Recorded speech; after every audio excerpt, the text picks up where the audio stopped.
Hello everyone, I'm Dr. Bharati. I'm a pediatrician. This is Dr. Bharati's Kids Care. I welcome you all to this channel.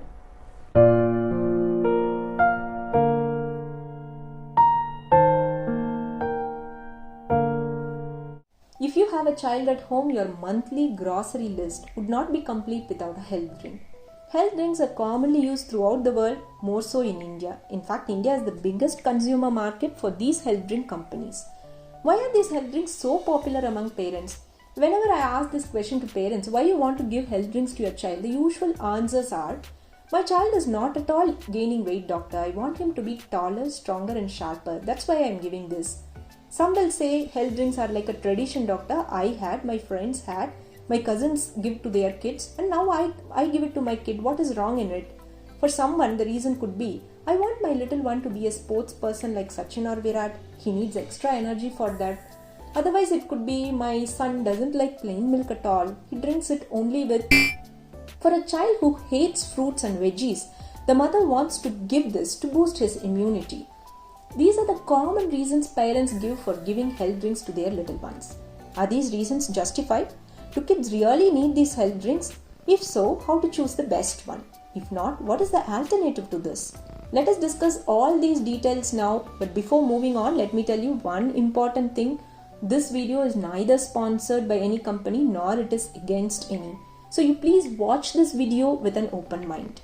Before deciding on which is the best health drink for kids, let us first go through the key ingredients of these health drinks. Carbohydrate is a major component in any of these drinks. Next comes proteins, fats and micronutrients like vitamins and minerals. Let us go into the details of each of these components. Among the macronutrients, first comes the carbohydrates. Kids need sufficient amount of carbohydrates for their growth and energy, that is without any doubt. But that carbohydrate needs to be a complex sugar like starch that is slowly absorbed into the body rather than a simple sugar that causes sugar spikes. The amount of free sugar a child can consume per day should be less than 10% of their total calorie intake. Let me put it to you in an easy way. The maximum recommended sugar intake per day is approximately 5 teaspoons for 4 to 6 year old kids, 6 teaspoons for 7 to 10 year old kids, and from 11 years onwards it is up to 7 teaspoons per day.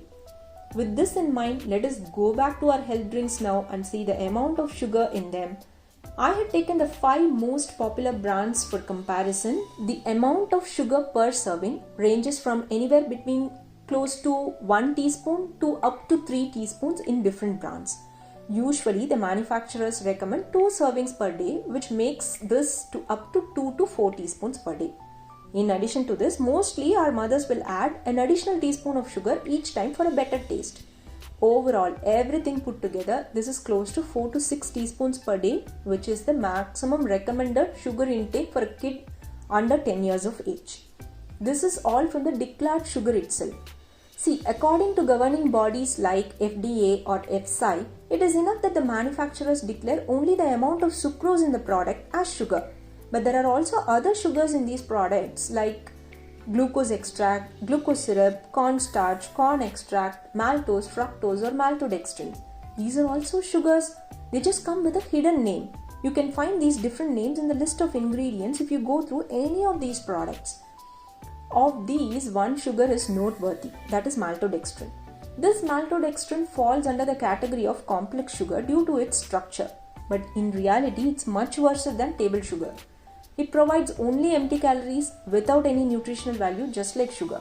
But unlike table sugar, its glycemic index is much higher.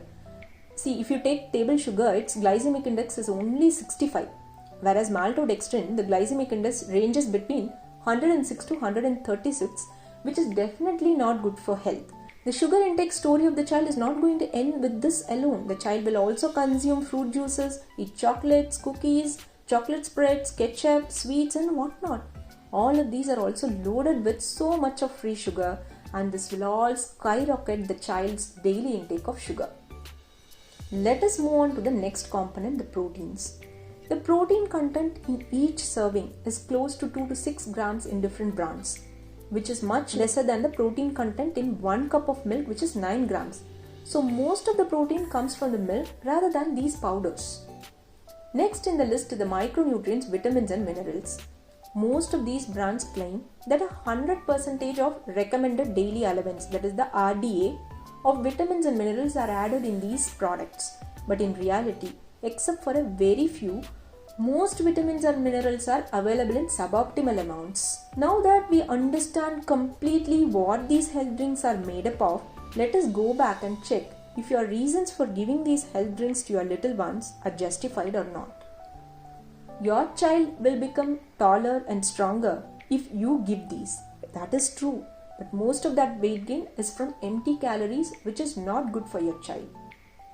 If at all any benefit you get, it is all from the milk that is given along with these health drinks.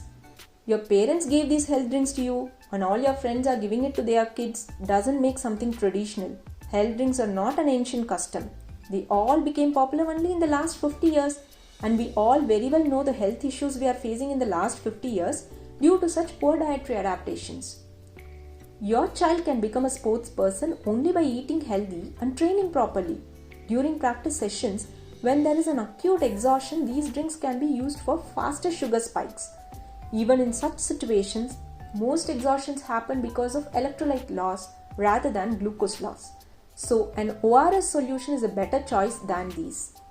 If your child doesn't like plain milk, it's absolutely fine. There are other milk products like curd, cheese, paneer, which you can give.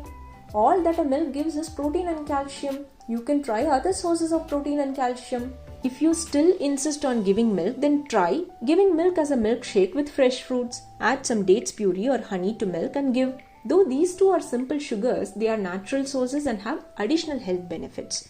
You can add multigrain mix or dry fruit mix to milk and give. Even if you add 1 teaspoon sugar to these to enhance the taste, it will still be much below the daily recommended allowance. Fruits and vegetables provide better immunity not just through vitamins and minerals, but also by means of the antioxidants in them. If your child hates fruits and veggies, it is mandatory to teach them their importance and make them eat instead of resorting to such shortcuts. If you feel your little one is really vitamin deficient, you can always consult your doctor and give multivitamin drops to them. That is much more economical and you will be able to supplement appropriately. If you still want to go for these drinks, remember the following points before you choose the best one for your little ones. Don't get carried away by the advertisements and beautiful packaging.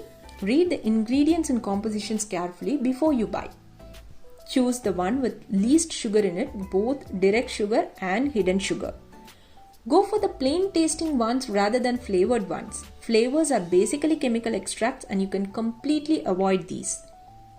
Being a pediatrician, I completely understand that the intention of every parent is to give the best for their kids. But in our search for the best things, we often get carried away by the social pressures and fancy advertisements. I'm not telling you that this is good or that is bad.